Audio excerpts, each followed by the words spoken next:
अकील मलिक साहब, बात यह है, आज जो पार्लियामान में हो रहा था, आपने भी कुछ जवाब शायद दिया या आप आज हुकूमत ने सिर्फ अपना एहतजाज ऊ तक ही रखा है?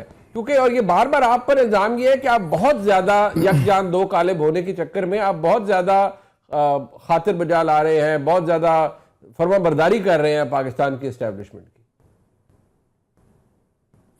बिस्मिल्लाहिर्रहमानिर्रहीम। मुनीब साहब, बहुत बहुत शुक्रिया। देखें, जवाबन बिल्कुल हमने जिस तरह के इन्होंने नारे लगाए, फिर उसी तरह के या उसी ज़बान में हमने इनको जवाब दिया। इन्होंने नारा लगाया गोली क्यों चलाई, तो हमने इनको कहा गोगी क्यों भगाई। अब यही इसी तरह मामला चलने हैं। अब ये नहीं हो सकता, एक तरफ तो मुज़ाकरात चल रहे हैं, अब ये टाइम है मुज़ाकरात के तमाम तर मामले पे 7 पॉलिटिकल पार्टीज़ हैं, उन्होंने अपनी लीडरशिप से कंसल्ट करना है, हुकूमती जो कमेटी है उसके मेंबरान, और फिर लीगल ओपिनियन उन्होंने सीख करना है अपने उस तमाम तर मामले पे। हमने ऑलरेडी अपना काम शुरू कर दिया है, हम इस पर लीगल पैराए में या लीगल एम्बिट में भी तमाम तर मामले को देख रहे हैं। लेकिन जब तक एक यूनानिमस और एक कलेक्टिव जो एक रिस्पॉन्स है इनकी तमाम तर जो मुतालबात हैं उनका, मतलब एक तो वाक़तन मैं देख रहा था कि कल रान साहब ने भी आपके शो में कहा, वाक़तन इनके मुतालबात जो हैं, कमीशन तो चले एक साइड पे जो दोनों कमीशन की फॉर्मेशन हैं और उसमें TOR तो बिल्कुल बेतुके किस्म के बनाए गए हैं, लेकिन उसके साथ साथ जो दूसरा मुतालबा है जो B है, जिसमें इन्होंने कहा कि हम खुद बताएंगे, निशानदेही करेंगे उन लोगों की जिनको आपने रिलीज करना है, खा वो 9 मई में हो, खा वो 26 नवंबर में हो, खा वो किसी और केस में हो, हम आपको बताएंगे, फिर उनकी जमानतें भी होने दें, फिर उनकी कन्विक्शंस भी सेटिसाइड हो जाएं, सस्पेंड हो जाएं, and so on so fourth. तो वाकईतन बेतुकी बात तो है। आज इन्होंने वज़ीर आज़म साहब जब आए तो बजाय इसके कि कोई एक रैशनल बात की जाती, इन्होंने अपनी होटिंग शुरू कर दी, इन्होंने वो नारेबाजी शुरू कर दी जिसका ना कोई मकसद था। आप में इल्जाम है ना, आप बुलडोज करते हैं right of the opposition to address the chair या पार्लियामान की कार्रवाई के अंदर आप बुलडोज करते हैं। Not at all. That's what न्याई साहब हैज सेड।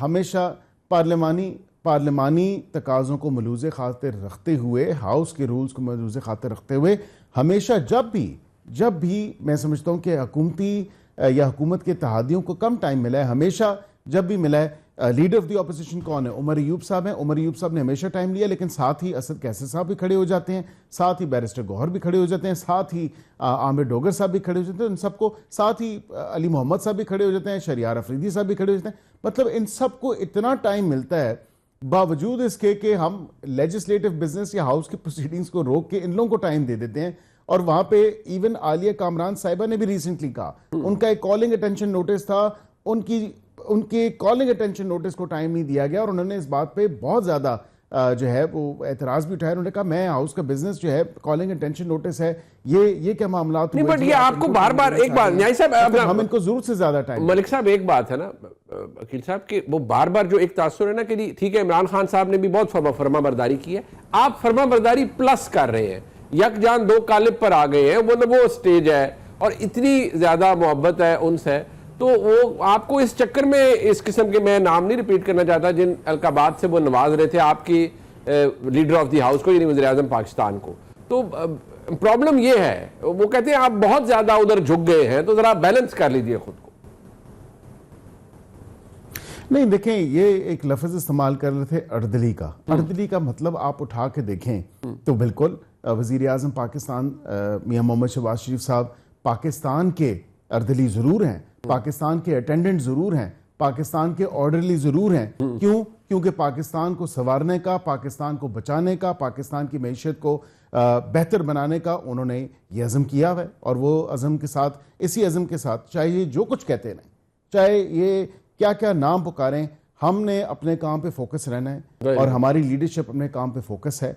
हमारा मकसद इस मुल्क की इकोनॉमी है, हमारा मकसद इस मुल्क के बेहतरीन काम हो गया है पैदा करना। अकील मलिक साहब ने आज देखे, जब मियां शहबाज शरीफ साहब थे वज़ीर आला पंजाब, वो कहते थे खादिम पंजाब।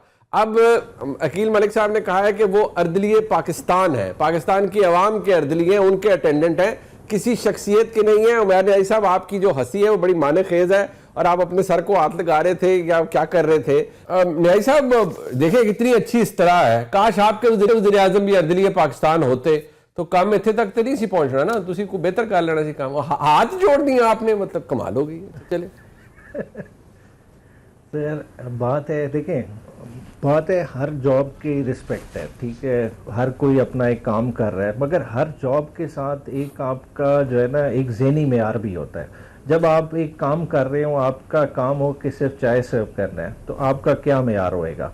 इसी तरह एक डोरमैन है, उसका एक अलहदा मेयार होएगा। जब आप एक एग्जेक्टिव पोजीशन में बैठे हैं, उसका एक अलहदा मेयार होएगा। आप एक वज़ीर आज़म हैं, हम एक वज़ीर आज़म को किस तरह का एक वज़ीर आज़म चाहते हैं जो इस कॉमिटी ऑफ नेशंस में हमारा कद बढ़ाए, हमें रिप्रेजेंट करे, तो हम फ़ख्र से हमारा सीना फूल जाए, हमारे पाकिस्तानियों की ढाल बने, हमारे पाकिस्तानियों की आवाज़ उठाए। देखिए, हमने वज़ीर आज़म से जो है ना कुछ झाड़ू तो नहीं फिरवाना, या हमने कुछ जूते तो नहीं पॉलिश कराने, खुदा न खास्ता। देखिए, एक काबिल इज़्ज़त मकाम है। तो उन्होंने ऐसा क्या किया है? नहीं, बट ऐसा देखिए ज्यादती है ना, आप अपने वज़ीर आज़म जैसे भी हैं, उन्होंने ऐसा क्या किया कि आपको लग रहा है कि वो किसी को चाय सर्व कर रही है या किसी की खिदमत कर रहे हैं? ऐसा तो कुछ नहीं किया उन्होंने।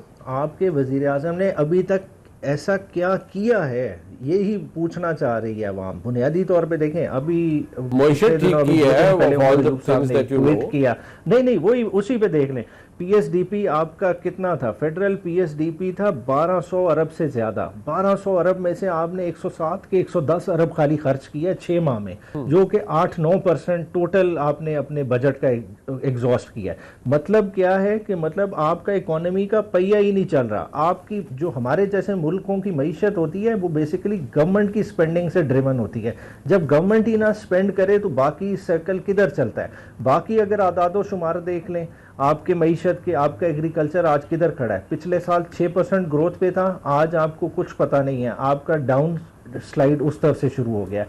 बाकी अगर आप देख लें, आपके मिनरल्स के हालात अबतर पोजीशन है, हालांकि साल 2 में एक मेजर टर्न अराउंड हो सकता था। देखें, पाकिस्तान कॉपर के बड़े डिपॉजिट पे बैठा है। आप इधर ऐलान तो कर देते हैं जी पंजाब में बड़े गोल्ड के ज़खायर आ गए, वे किधर मामलात हैं? अभी तक आप फॉरेन डायरेक्ट इन्वेस्टमेंट अट्रैक्ट ही नहीं कर सके। जो पाकिस्तान की, जो आप उड़ान पाकिस्तान में आपने एक बड़ा एम्बिशियस प्लान अनाउंस किया कि 6 से 8% एनुअली ग्रो करेंगे, वो प्रोजेक्शन किधर है? जॉब मार्केट में आपका 50 लाख से ज़ायद लड़का हर साल आ रहा है, ये किधर हमने अकोमोडेट करना है? बात है कि अगर इस तरह से खाली एक पर्टिकुलर तबके को ही बस खुश रखना है और बाकी पाकिस्तानियों का नहीं सोचना, तो पाकिस्तान किधर जाएगा? देखिए, उड़ान उसकी होएगी जो चलने उड़ने के काबिल जहाज होएगा। इस वक्त जहाज के आप पर सब कुछ तो खुद काट रहे हैं, अपने हाथों से काट रहे हैं। बात है कि हमारे पास रिसोर्सेज मौजूद है। अगर वज़ीर आज़म साहब वाकई अपने आप को वज़ीर आज़म समझें तो वो बड़े बड़े फैसले कर सकते हैं। देखें, अभी देखें सब मीटिंग्स करते हैं, इतने फैसले करते हैं, कैसे?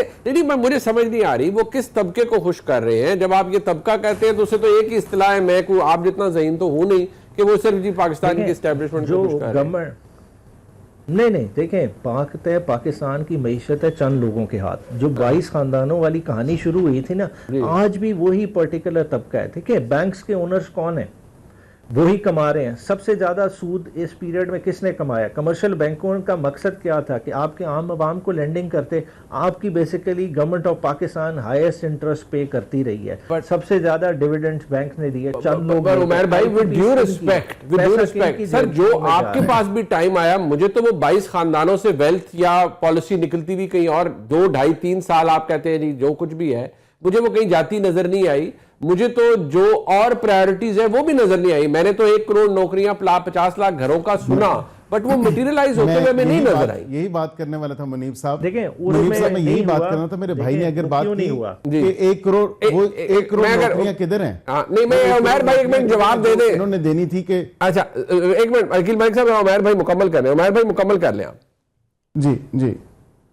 देखें, खान साहब का जो स्टार्ट था ना, स्टार्ट ज़रूर फॉल्टी था कि एक 100 डेज प्लान, एम्बिशियस प्लान के साथ आए और उस चीज़ को नहीं कर सके और मिडवे उन्हें इकोनॉमी की सारी टीम को चेंज करना पड़ा। ठीक है, उसकी वजह से फॉल्टर हुई। मगर उसके डिस्पाइट कोविड, इमरान खान इसी मईशत को 6% पे लेके गए कि नहीं गए? आप ज़रात के शोबे को देखें, जो हमारा बैकबोन था। इमरान खान के उन 3 साल में ज़रात ने जितनी तरक्की की आज तक पाकिस्तान ने नहीं की। आप जिस कमोडिटी को उठा लें उसमें